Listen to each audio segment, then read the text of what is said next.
അമ്മ മാതാവേ നന്ദി, യേശുവേ നന്ദി. പുണ്യ ദേവാലയത്തിൽ അമ്മ ദർശനം നൽകിയ ഈ പുണ്യ ദേവാലയത്തിൽ എൻ്റെ മകൾക്ക് വേണ്ടി സാക്ഷ്യം പറയാനാണ് ഞാൻ വന്നത്. എൻ്റെ മകൾക്കൊരു പ്ലസ് വൺ പ്ലസ് ടു പഠിച്ചുകൊണ്ടിരിക്കുന്ന സമയത്ത് അവൾക്കൊരു അസുഖം വന്ന് ഛർദി, നിൽക്കാതെയുള്ള ഛർദി, ആഹാരം കഴിക്കുമ്പോൾ അവൾക്ക് ദഹിക്കാതെ ഛർദിയായിരുന്നു. അപ്പം ഞാനിങ്ങനെ ഓരോ ആശുപത്രി വഴിയും കൊണ്ടുപോകുമ്പം ഗുളിക തന്ന് വീട്ടിലേക്ക് വിടും. അപ്പം ഞാൻ അമ്മയോട് പറഞ്ഞു, എൻ്റെ കുഞ്ഞിന് പരീക്ഷ എഴുതണം, അവൾ പരീക്ഷ എഴുതാതെ സാധിക്കുകയില്ല, അതുകൊണ്ട് അമ്മ മാതാവ് ഈ ഛർദി ഒന്ന് മാറ്റി കൊടുക്കണേ എന്ന് ഞാൻ പ്രാർത്ഥിച്ചു. മാറ്റി കൊടുക്കുമ്പം ഞാൻ വന്ന് അമ്മ കൃപാസനത്തിൽ വന്ന് ഉടമ്പടി എടുത്ത് ഞാൻ സാക്ഷ്യം പറഞ്ഞോളാമെന്ന് ഞാൻ പറഞ്ഞു. ആ സമയം കൊണ്ട് ഇവൾ പ്ലസ് ടു പരീക്ഷ ആനുവൽ എക്സാം എഴുതാൻ പോകുന്ന സമയത്ത് ഇവൾ ഛർദി കഴിഞ്ഞാണ് തലേദിവസം രാത്രി ഛർദി കഴിഞ്ഞാണ് ഇവർ എക്സാം എഴുതാൻ പോകുന്നത്. ഞാൻ ആ സമയം കൊണ്ട് ഞാൻ വീട്ടിൽ ഇരുന്ന് മെഴുകുതിരി കത്തിച്ച് പ്രാർത്ഥിച്ച അമ്മയോട്, എൻ്റെ അമ്മ എൻ്റെ കുഞ്ഞിന് ഛർദിയോ ഒരു കുഴപ്പവും ഉണ്ടാകാതെ അവൾ പൂർണ്ണമായിട്ടും എക്സാം എഴുതി അവൾ വീട്ടിൽ തിരിച്ചു വരണം, ഒരു കുഴപ്പവും ഉണ്ടാകരുതെന്ന് ഞാൻ അമ്മയോട് പ്രാർത്ഥിച്ചു. ആ സമയം അവളും പരീക്ഷ എഴുതി തിരിച്ചു വന്നിട്ട് പറഞ്ഞു, എനിക്കൊരു കുഴപ്പം ഉണ്ടായില്ല അമ്മച്ചി എന്ന് പറഞ്ഞു. പിന്നെ ഞങ്ങൾ അടുത്ത ആശുപത്രി ഞാൻ പറഞ്ഞു, മാതാവേ ഇനി ഞാൻ കൊണ്ടുപോകുന്ന ആശുപത്രി അവൾക്ക് പൂർണ്ണമായിട്ടും ഇത് മാറാനുള്ള ഇത് കൊടുക്കണേന്ന് പറഞ്ഞ് ഞാൻ കൊണ്ടുപോയി കഴിഞ്ഞപ്പം അതിനുള്ള അവസരം ഞാൻ മാതാവ് എനിക്ക് തന്ന് ഞാൻ ഇവിടെ വന്ന് ഉടമ്പടി അവളുടെ അസുഖത്തിന് വേണ്ടി ഞാൻ ഉടമ്പടി എടുത്ത് പ്രാർത്ഥിച്ച് അമ്മ തന്ന ഉപ്പും തൈലവും ഞാൻ അവൾക്ക് വേണ്ടി ഞാൻ ഉപയോഗിച്ച് അത് അവളുടെ അസുഖം പൂർണ്ണമായിട്ടും ഭേദമായി. അവൾക്ക് ചെറുപ്പം തൊട്ടേ മൈഗ്രെയിൻ്റെ ഒരു അസുഖമുണ്ടായിരുന്നു, അവൾക്ക് തലവേദന. ആ തലവേദന ഞാൻ വെളുപ്പിനെ എഴുന്നേറ്റ് ഞാൻ പ്രാർത്ഥിക്കുമ്പോൾ അവളുടെ നെറ്റിയിൽ ഞാൻ ആ തൈലം എടുത്ത് കുരിശ് വരച്ച് 3 പ്രാവശ്യം കുരിശ് വരച്ച് ഞാൻ പ്രാർത്ഥിക്കും, മാതാവേ ഈ മൈഗ്രെയിൻ്റെ തലവേദന അവൾക്ക് കണ്ണട വെക്കാൻ ഇഷ്ടമില്ല, കണ്ണട വെക്കാതെ ഈ അമ്മ തന്നെ മാറ്റി തരണമെന്ന് ഞാൻ അമ്മയോട് ഞാൻ പ്രാർത്ഥിച്ചു. ആ സമയം അവൾക്ക് തലവേദന മാറിക്കിട്ടി. അത് കഴിഞ്ഞ് 2022 അവൾ നേഴ്സിങ്ങിന് പോകാനായിട്ട് ഒരുങ്ങി. അപ്പം ഞാൻ പറഞ്ഞു, മാനെ അമ്മച്ചിയുടെ ഒരു 5 പൈസ പോലും ഇല്ല, നീ എന്നെ ഇങ്ങനെ പറയുന്നതെന്ന് ചോദിച്ചു. നേരം പറഞ്ഞു, എനിക്ക് നേഴ്സിങ്ങിന് എന്നെ വിട്ടില്ലെങ്കിൽ ഞാൻ ഒന്നിനും പഠിക്കാൻ പോകത്തില്ലെന്ന് പറഞ്ഞു. ഞാൻ മാതാവിനോട് മുട്ടിപ്പായിട്ട് പ്രാർത്ഥിച്ചു, അമ്മ ഒരു വഴി എനിക്ക് കാണിച്ചു തരണേ, എൻ്റെ കുഞ്ഞിന് ഈ നേഴ്സിങ്ങിനല്ലാതെ വേറെ ഒരു പഠിത്തത്തിനും പോകത്തില്ല, അവളെ കാണുകയില്ലെന്ന് പറഞ്ഞു കഴിഞ്ഞപ്പോൾ എൻ്റെ ചങ്ക് താർന്ന്, ദൈവമേ ഞാൻ എന്നെ ഈ കേൾക്കുന്നത്, അമ്മ തന്നെ ഒരു വഴി ഉണ്ടാക്കി തരണേന്ന് ഞാൻ പ്രാർത്ഥിച്ച്. അത് കഴിഞ്ഞ് എൻ്റെ കയ്യിൽ ഇരുന്ന 200 രൂപയായിട്ട് ഞാൻ പോയി ഇവളെയും കൂട്ടിക്കൊണ്ട് പോയി കഴിഞ്ഞപ്പോഴത്തേക്ക് പറഞ്ഞു, ഞാനൊരു കടയിൽ ചെന്ന് ചോദിച്ച്, ചേട്ടാ ഞാൻ ചോദിക്കുന്ന ഒരു സാധനം എനിക്ക് തരാമോ, എന്താണെന്ന് ചോദിച്ചു. എനിക്ക് 2 ബെഡ്ഷീറ്റ് തരണമെന്ന് പറഞ്ഞ്. അത് എന്നത്തിനെന്ന് വെച്ചാൽ എൻ്റെ കൊച്ചിന് നേഴ്സിങ്ങിന് പോകാനായിട്ടാണ് ഞാൻ ഓരോ സാധനങ്ങളും മേടിക്കാൻ ഇറങ്ങിയിട്ട് എൻ്റെ പൈസയൊന്നുമില്ലെന്ന് പറഞ്ഞു. നേരെ ചേട്ടൻ പറഞ്ഞു, നീ ഒന്നും കൊണ്ട് വിഷമിക്കേണ്ട, നിനക്ക് ഞാൻ ഇത് തരാം. ഞാൻ പറഞ്ഞാൽ ഇതിവിടെ വെച്ചേരും, ഞാൻ വേറെ ഒരു കട വരെയും പോയിട്ട് വരട്ടെന്ന് പറഞ്ഞ് ഞാൻ അടുത്തൊരു കടയിൽ ചെന്ന് ചോദിച്ചു കഴിഞ്ഞപ്പോഴത്തേക്ക് ഇവളെന്തിനാ എത്രയിലാണ് പഠിക്കണേന്ന് ചോദിച്ചപ്പോൾ ഞാൻ പറഞ്ഞു, ഇവൾ പ്ലസ് 2 പഠിത്തം കഴിഞ്ഞ് അവൾക്ക് നേഴ്സിങ്ങിന് പോകാനാ ചേട്ടാന്ന് പറഞ്ഞു. അന്നേരത്തേക്ക് പറഞ്ഞ്, ഇവൾക്കുള്ള സാധനങ്ങളൊക്കെ നീ വാങ്ങിച്ചോ? ഇല്ല ചേട്ടാ ഒന്നും വാങ്ങിച്ചില്ല, എല്ലാം മേടിക്കണം, എൻ്റെ പൈസ ഇല്ലെന്ന് പറഞ്ഞു. നീ ഒന്നും വിഷമിക്കേണ്ട, ഇവൾക്കുള്ള സാധനം ഞാൻ തന്നോളാം എന്ന് പറഞ്ഞു. അന്നേരം ഞാൻ ഒരു 100 വട്ടം എൻ്റെ മനസ്സുകൊണ്ട് ഞാൻ അമ്മേനെ പ്രാർത്ഥിക്കുക, അമ്മേനെ നന്ദി പറഞ്ഞുകൊണ്ടിരിക്കുക. നീ എന്നെ ഒന്നും മിണ്ടാത്ത, ഇവൾക്ക് കണ്ട് വേണ്ട സാധനങ്ങളൊക്കെ എന്താണെന്ന് നീ എന്നാ ഒന്നും മിണ്ടാത്ത.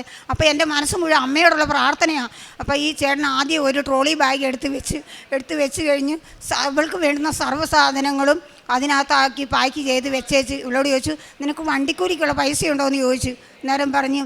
അന്നേരം ഇവൾ ചിരിച്ചുകൊണ്ട് ഇവൾ മിണ്ടാതെ നിൽക്കുക, അതിനുള്ള പൈസ ഞാൻ ഇട്ട് തരാം, നീ ധൈര്യമായിട്ട് പോയി പഠിച്ചു വരാൻ പറഞ്ഞു. അത് വാങ്ങി തിരിച്ച് ഇറങ്ങി ഞാൻ വഴി നിൽക്കുമ്പോഴത്തേക്കും ഞങ്ങളുടെ അടുത്തുള്ള ഒരു ചേട്ടൻ്റെ കടയുടെ വാതിൽക്ക് നിൽക്കുമ്പോഴത്തേക്കും ഞാൻ ചുമ്മാ നോക്കിയപ്പം എന്നോട് നീ ഇങ്ങ് വരാൻ പറഞ്ഞ് ഞാൻ കയറി ചെന്ന്, നീ ഇന്ന ആളുടെ മകളല്ലേ, എൻ്റെ അച്ഛൻ്റെ പേര് പറഞ്ഞേച്ച് ചോദിച്ചു, നീ ഇന്ന ആളുടെ അതെ, അന്നേരം മാസ്ക് ഞാൻ വെച്ചിട്ടുണ്ട്, നീ മാസ്ക് ഒന്ന് താത്തിക്കെന്ന് പറഞ്ഞ് ഞാൻ താത്തി. നേരത്തേക്ക് പറഞ്ഞു, ഇവൾ എത്രയിലാണ് പഠിക്കുന്നത്? ഞാൻ പറഞ്ഞു, ഇവൾ പ്ലസ് 2 കഴിഞ്ഞ് ഇവൾ നേഴ്സിങ്ങിന് പോകാനാ ചേട്ടാന്ന് പറഞ്ഞു. ഇവൾക്ക് എന്താ ആവശ്യം എന്ന് ചോദിച്ചു. ഡ്രസ്സ് എടുക്കാനായിട്ട് വന്നതാന്ന് പറഞ്ഞു. നീ പൈസ ഒന്നും തരണ്ട, നിനക്കുള്ള ആവശ്യമുള്ള ഡ്രസ്സ് നീ എടുത്തോളാൻ പറഞ്ഞു. അവിടുന്ന് ആവശ്യമുള്ള ഡ്രസ്സുകളൊക്കെ എടുത്ത് ഞങ്ങൾ പെട്ടിയായിട്ടും ഞങ്ങൾ വീട്ടിൽ പോകാനായിട്ട് ഞങ്ങൾ ഒരു ഓട്ടോ വിളിച്ച് ഞങ്ങൾ കയറി വീടിൻ്റെ അടുത്തൊരു ഇവിടെ സ്കൂളിൻ്റെ അടുത്ത് ഒരു കടയിൽ കയറി. ഇവർ സ്ഥിരം കയറുന്നതാണ്, നാരങ്ങ വെള്ളം കുടിക്കാൻ കയറുന്ന കടയിൽ. ആ ചേച്ചിയും പറഞ്ഞു, നീ എന്തിനു പോകാനായിട്ട് നിനക്ക് പ്ലാൻ? നേഴ്സിങ്ങിന് പോകാൻ. നിനക്കെല്ലാം മേടിച്ചോ? ഇല്ല ചേച്ചി, 2-3 ഡ്രസ്സും കൂടെ വാങ്ങിക്കാനുണ്ടെന്ന് പറഞ്ഞു. എന്നാൽ നീ കാശ് കൊടുത്ത് വാങ്ങിക്കേണ്ട, അത് ഞാൻ വാങ്ങിച്ചു തരാം എന്ന് പറഞ്ഞു. അപ്പം ആ ചേച്ചി പറഞ്ഞു നീ ഇന്ന കടയിലേക്ക് ചെല്ലും, ഞാൻ വിളിച്ചു പറഞ്ഞോളാം എന്ന് പറഞ്ഞു. ഞങ്ങൾ രണ്ടുപേരും കൂടെ ആ കടയിൽ ചെന്ന് കഴിഞ്ഞപ്പം നിൻ്റെ ആവശ്യത്തിനുള്ള ഡ്രസ്സ് എടുത്തോളാൻ ആ കടയിലെ ചേട്ടനും പറഞ്ഞു. അങ്ങനെ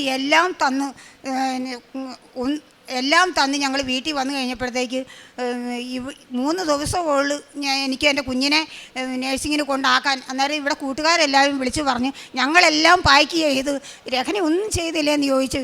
ഇല്ലടി എന്ന് പറഞ്ഞു. ഞങ്ങൾ അതെല്ലാം കഴിഞ്ഞ് കിട്ടി എല്ലാം സന്തോഷത്തോടെ വാങ്ങിച്ചുകൊണ്ട് വന്ന് ഞാൻ എല്ലാം റെഡിയാക്കി.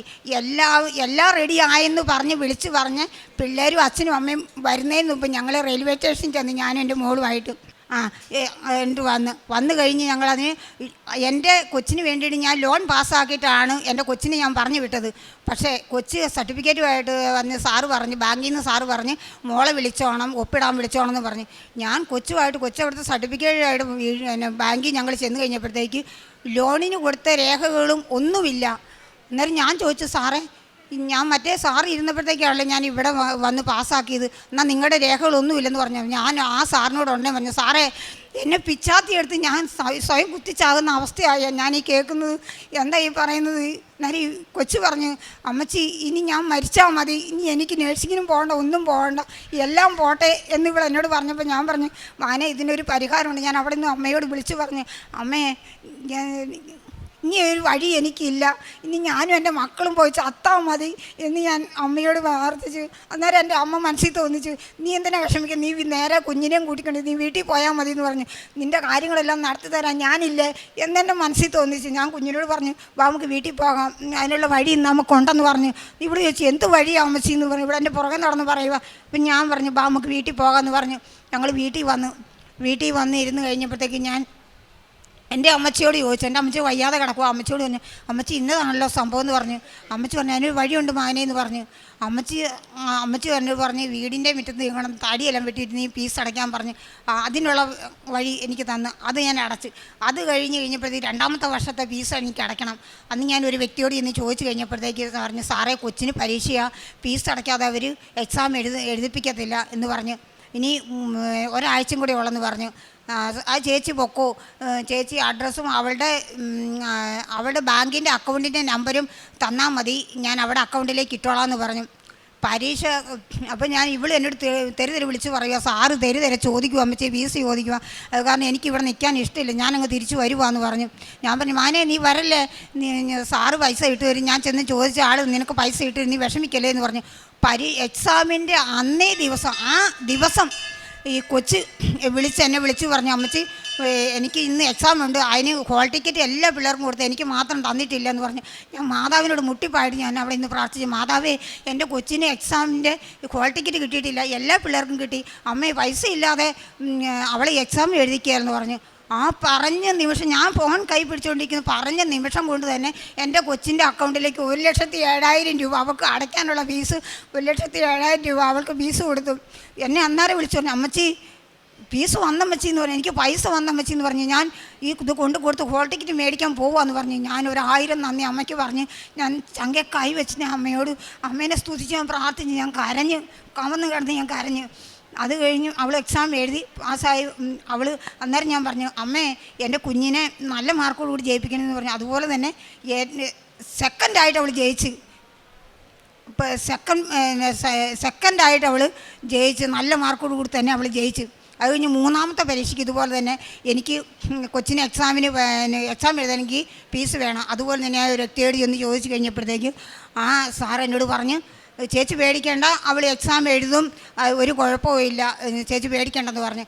അതുപോലെ തന്നെ പരീക്ഷയുടെ 3 ദിവസം മുമ്പ് അവളുടെ അക്കൗണ്ടിലേക്ക് 1,10,000 ശിഷ്ടം രൂപ അവളുടെ അക്കൗണ്ടിൽ കയറിക്കുമ്പോൾ ഇവൾ എന്നെ വിളിച്ചു പറഞ്ഞു അമ്മച്ചി ഈ എക്സാമിനും എൻ്റെ അക്കൗണ്ടിൽ എനിക്ക് പൈസ കയറി, എനിക്കൊരു സമാധാനമായി എന്ന് പറഞ്ഞാൽ പരീക്ഷ എഴുതാൻ പോകുമെന്ന് പറഞ്ഞു. നീ പരീക്ഷ എഴുതിക്കോ അമ്മച്ചി പറയും. എല്ലാ മക്കൾക്കും വേണ്ടിയിട്ട് ഞാൻ മുട്ടുമേ എൻ്റെ വീട്ടിൽ നിന്ന് പ്രാർത്ഥിക്കും.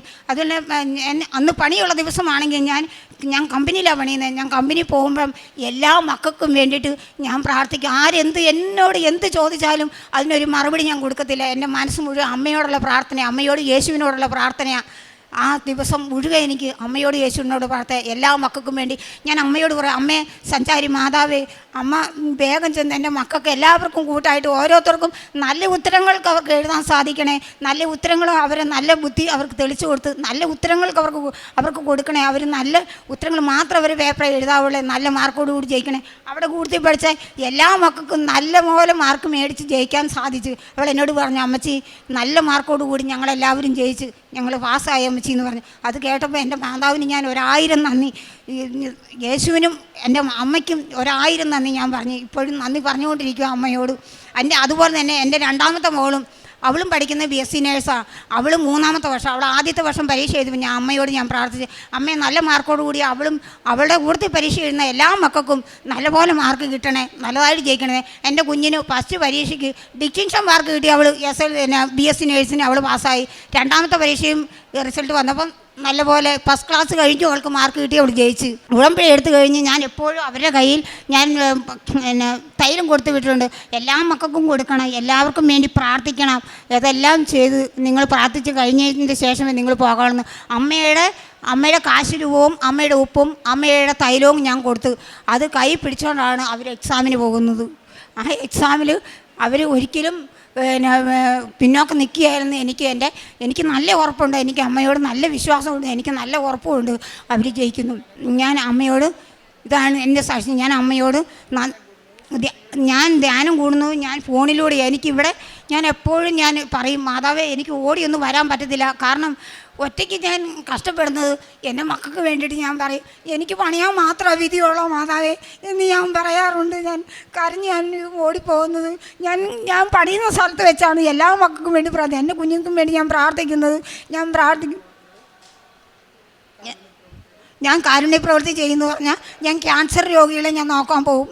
എന്നോട് പറഞ്ഞു, ചേച്ചി ഒരു ക്യാൻസർ രോഗിനെ നോക്കാൻ വരാമെന്ന് ചോദിച്ചു. ഞാൻ പറഞ്ഞു വരാം, ആർക്കും ഇഷ്ടമില്ല ക്യാൻസർ രോഗിനെ നോക്കാൻ, ചേച്ചിക്ക് പേടിയുണ്ടോയെന്ന് ചോദിച്ചു. ഞാൻ പറഞ്ഞു, അങ്ങനെ എനിക്കൊരു പേടിയില്ല, കാരണം എനിക്ക് എന്താ രോഗം വരുന്നതെന്ന് എനിക്ക് സർവശക്തനായ ദൈവം യേശുനാഥന് മാത്രമേ അറിയാവുള്ളൂ. അത് കാരണം എനിക്കൊരു പേടിയില്ല, ഞാൻ വരാമെന്ന് പറഞ്ഞു. അങ്ങനെ ഞാൻ പോയിട്ടുണ്ട്. അതുപോലെ തന്നെ രോഗികൾക്ക് ഞാൻ അവർക്ക് ഭക്ഷണം മേടിച്ച് കൊടുക്കും. കാലും കൈയും വയ്യാത്തവർക്ക് ഞാൻ ഭക്ഷണം മേടിച്ച് കൊടുത്തിട്ടുണ്ട്. അതുപോലെ തന്നെ അമ്മയുടെ പത്രങ്ങൾ ഞാൻ വിതരണം ചെയ്യുന്ന ആശുപത്രികളിലും ഞാൻ വീടുകളിലുമാണ്. ഞാൻ ആശുപത്രികളിൽ ചെന്ന് അവരോട് സംസാരിച്ച് കുറേ സമയം, രാവിലെ പോയാൽ ഞാൻ 6, 7 ആകുമ്പോഴേ ഞാൻ വീട്ടിൽ വരുള്ളൂ. എൻ്റെ അനുഭവ സാക്ഷ്യങ്ങളോടൊക്കെ ഞാൻ പങ്കുവെക്കുക. അവരോടൊക്കെ ഇന്ന പോലെ ഞാൻ എല്ലാവരോടും ഞാൻ പറയും, എൻ്റെ അനുഭവങ്ങളെല്ലാം ഞാൻ അവരോട് പറഞ്ഞു കൊടുക്കും. ഇനി നിങ്ങൾ അമ്മേനെ വിശ്വസിക്കണം, അമ്മ അതുപോലുള്ള അനുഗ്രഹങ്ങൾ എനിക്ക് തന്നിട്ടുണ്ട്, ഇഷ്ടം പോലെ തന്നിട്ടുണ്ട്. യേശുനാഥനും അതുപോലെ തന്നെ. എൻ്റെ ചെറുപ്പത്തിൽ ഞങ്ങളൊരു ക്രിസ്ത്യാനി അമ്മച്ചിയുടെ അടുത്താണ് താമസം. അമ്മച്ചിയുടെ വീട്ടിൽ ഞങ്ങളെ കിടക്കാൻ വിളിക്കും. ആ അമ്മച്ചി എന്നോട് പറയും, നീ യേശുവിനെ പ്രാർത്ഥിച്ചാൽ മതി. എൻ്റെ ഇളയ ആങ്ങളൊരു ബുദ്ധിമാന്യമുള്ളൊരു കുഞ്ഞായിരുന്നു. അവന് വർത്താനം പറയാത്ത കുഞ്ഞിന് വേണ്ടി നീ പ്രാർത്ഥിക്കും, നിനക്ക് തരുമെന്ന് പറഞ്ഞു. അടുത്തുള്ള പള്ളിയിൽ പോയി, കുരിശുപള്ളിയിൽ പോയി ഞാൻ അവന് വേണ്ടി മെഴുകുതിരി മേടിച്ച് കത്തിക്കുമായിരുന്നു. അവൻ ആയിന്ന് പോലും പറയാത്ത അവൻ നല്ലപോലെ വർത്താനം പറഞ്ഞ് നല്ലപോലെ സൂപ്പറായിട്ട് അവൻ പാട്ട് പാടുമായിരുന്നു. അതുപോലെ തന്നെ ഉടമ്പടി ഏറ്റതിന് ശേഷം എല്ലാം ഇതുപോലെ ഓരോരുത്തർക്കും ഞാൻ അമ്മയുടെ അനുഗ്രഹങ്ങൾ, എനിക്ക് കിട്ടിയ അനുഗ്രഹങ്ങൾ ഞാൻ എല്ലാവർക്കും ഞാൻ പങ്കുവെച്ച് കൊടുക്കും. അതുപോലെ നിങ്ങളും ആകണം എന്ന് എനിക്ക് ഏറ്റവും വലിയ എനിക്ക് യേശു ആദ്യം ഒരു അനുഭവം, എൻ്റെ ചെറുപ്പപ്രായത്തിൽ എനിക്ക് അനുഗ്രഹം തന്നതെന്നാണെന്ന് ചോദിച്ചു കഴിഞ്ഞാൽ, എൻ്റെ ഈ ബുദ്ധി കുറവുള്ള ആങ്ങളയ്ക്ക് വേണ്ടിയിട്ട്, ഭയങ്കര വിശപ്പുള്ള ആങ്ങളയായിരുന്നു, അവന് വേണ്ടിയിട്ട് ഞാൻ പ്രാർത്ഥിച്ചതെന്നു വെച്ചാൽ, ഞങ്ങളുടെ വീട്ടിൽ ഒരു ദിവസം അരിയില്ലായിരുന്നു വന്ന സമയത്ത് ഞാൻ കുടത്തിൽ കിടന്ന ഒരു അരിയിട്ട് കഞ്ഞി വെച്ചാൽ, അതുപോലെ തന്നെ യേശു എനിക്ക് അനുഗ്രഹം തന്നു. എൻ്റെ കലം നിറച്ചെനിക്ക് ചോറും. ഈ മാതാവിന് ഈശോയ്ക്ക് നന്ദി ഞാൻ പറയുന്നു. മാതാവേ, യേശുവേ നന്ദി, സ്തുതി, മഹത്വം. പ്രഭാഷകൻ 34:19. തന്നെ സ്നേഹിക്കുന്നവരെ കർത്താവ് കടാക്ഷിക്കുന്നു. അവിടുന്ന് ശക്തമായ സംരക്ഷണവും ഉറപ്പുള്ള താങ്ങും ചുടുകാറ്റിൽ അഭയകേന്ദ്രവും പൊരിവെയിലിൽ തണലും ഇടറാതിരിക്കുവാൻ സംരക്ഷണവും വീഴാതിരിക്കുവാൻ ഉറപ്പും ആണ്. പുഷ്പകുമാരി എന്ന ഈ സഹോദരിയുടെ അതിശക്തമായ ഉടമ്പടി വിശ്വാസാനുഭവ സാക്ഷ്യമാണ് നാം കേട്ടത്. പ്രിയമുള്ളവരെ, ഉടമ്പടി നമ്മളെ നടത്തുന്ന വഴികൾ നമ്മൾ പോലും അറിയാത്ത വഴികളാണ്. എത്ര വലിയ കാരുണ്യത്തോടു കൂടി ദൈവം ജീവിതങ്ങളെ ഏറ്റെടുക്കുമെന്ന് നാം ഇങ്ങനെ അത്ഭുതത്തോടു കൂടി കണ്ടു നിൽക്കും. അമ്മ പിന്നീട് പറഞ്ഞില്ലേ, 2ാം വർഷം 3ാം വർഷം 1,00,000-ലധികം രൂപ വരുന്ന ഓരോ തവണത്തെ ഫീസും ഓരോരോ സമയത്ത് ഓരോരുത്തരും ദാനമായി കൊടുക്കുന്നു. കൊടുക്കുന്നവർ പറയുന്നത് എപ്പോഴെങ്കിലും കിട്ടുമെങ്കിൽ തിരികെ തരിക, ഇല്ലെങ്കിൽ ഒരു തരത്തിലും ഇത് ചോദിക്കാനോ ബുദ്ധിമുട്ടിക്കാനോ ഒരിക്കലും വരത്തില്ല, നീ സമാധാനത്തോടു കൂടി പഠിക്കുകയെന്ന. ദൈവം അവനിൽ ശരണപ്പെടുന്നവർക്ക് എപ്പോഴും വഴികളൊരുക്കും, സംരക്ഷണമൊരുക്കും, പുതിയ ജീവിതം നയിക്കുവാനുള്ള കൃപയുടെ സഞ്ചാരപാതകൾ ശുഭകരമാക്കി തരികയും ചെയ്യും. മക്കളെ നന്നായി പരിപാലിച്ച് ഈശോ നടത്തിയതിനെയാണ്, അമ്മ മാതാവ് കരം പിടിച്ചതിനെയാണ് സഹോദരി ഈ അൾത്താരയിൽ സാക്ഷ്യപ്പെടുത്തിയത്. അമ്മ പറയുന്നില്ലേ, മക്കളുടെ പരീക്ഷയാണെന്നറിയുമ്പോൾ എൻ്റെ മകൾക്ക് വേണ്ടിയല്ല, എഴുതുന്ന എല്ലാ മക്കൾക്ക് വേണ്ടിയും ഞാൻ എവിടെയാണെങ്കിലും ബാക്കിയുള്ളവർ എന്ത് സംസാരത്തിന് വന്നാലും മറുപടി ഒരു വാക്കുപോലും പറയാതെ ഞാൻ കൃപാസന മാതാവിനോട് പ്രാർത്ഥിച്ചു കൊണ്ടിരിക്കും. അതൊരു വിശ്വാസമാണ്. എന്തൊക്കെ കുറവുണ്ടെങ്കിലും കുറവുകൾ പരിഹരിച്ചുകൊണ്ട് അമ്മ മാതാവ് ആ എഴുതുന്ന മക്കളുടെ പരീക്ഷകളെ വിജയിപ്പിച്ചു കൊടുത്ത് അമ്മയുടെ പ്രത്യക്ഷീകരണത്തിന് സാക്ഷികളാകുവാൻ, അമ്മ നൽകുന്ന ഔദാര്യത്തിന് കാലത്തെ അതിജീവിച്ച് നിലനിർത്തുവാൻ അമ്മ സഹായിക്കുമെന്ന്. ഈ മകൾ ഇന്ന് നഴ്സിംഗ് പഠനം പൂർത്തീകരിച്ച് മറ്റൊരു മകൾ നഴ്സിംഗ് പഠനം 2ാമത്തെ വർഷം എത്തിച്ചേർന്ന് ഈ അൾത്താരയിൽ സന്തോഷത്തോടെ കരംകുപ്പി നിൽക്കുമ്പോൾ അമ്മ മാതാവിനോട് പറയുവാൻ നന്ദി മാത്രമേ ഉള്ളൂ. ലോണൊന്നും എടുക്കാതെ അമ്മ മാതാവ് ഒരുക്കിയ വഴികളിലൂടെ, അമ്മ മാതാവ് അറിഞ്ഞു സ്നേഹിച്ച മനുഷ്യരുടെ കാരുണ്യ പ്രവൃത്തിയിലൂടെ ഒരു മകളെ പഠിപ്പിച്ചെടുക്കുവാൻ ഈ നാളുകളിൽ ഉടമ്പടി ജീവിതത്തിലൂടെ അമ്മയെ സഹായിച്ചുവെന്നതാണ് ഈ സാക്ഷ്യത്തിൻ്റെ പ്രത്യേകത. വിശ്വസിച്ച് പ്രാർത്ഥിച്ചാൽ ദൈവമഹത്വം ദർശിക്കുമെന്ന് വചനത്തിൽ നാം വായിക്കുന്നുണ്ട്. വിശ്വസിച്ച് ശരണപ്പെട്ട ദൈവസന്നിധിയിൽ ചോദിച്ചാൽ അവിടുന്ന് കരം തുറന്ന് മനം തുറന്ന് ജീവിതത്തെ അനുഗ്രഹിക്കും വിധം കൂടെ നിൽക്കുമെന്ന് ഈ കുടുംബം ഈ അൾത്താരയിൽ സാക്ഷ്യപ്പെടുത്തുകയാണ്. ഈ അമ്മയ്ക്കും മകൾക്കും കുടുംബത്തിന് ലഭിച്ച എല്ലാ അനുഗ്രഹങ്ങൾക്കും അമ്മ മാതാവിനും തിരുക്കുമാരനും നന്ദി പറഞ്ഞുകൊണ്ട് കരങ്ങളടിച്ച് ഈ സാക്ഷ്യം നമുക്ക് സമർപ്പിക്കാം. അത്യപൂർവ ദൈവാനുഭവങ്ങൾ ഇനി നിങ്ങൾക്കും സ്വന്തം. ഈ യൂട്യൂബ് ചാനൽ ഇതുവരെ സബ്സ്ക്രൈബ് ചെയ്തിട്ടില്ലെങ്കിൽ ഇപ്പോൾ തന്നെ സബ്സ്ക്രൈബ് ചെയ്യുക. ഈ വീഡിയോ ഇപ്പോൾ തന്നെ നിങ്ങളുടെ സുഹൃത്തുക്കൾക്ക് ഷെയർ ചെയ്തുകൊണ്ട് കർത്താവിൻ്റെ പ്രേക്ഷിതരാകുക.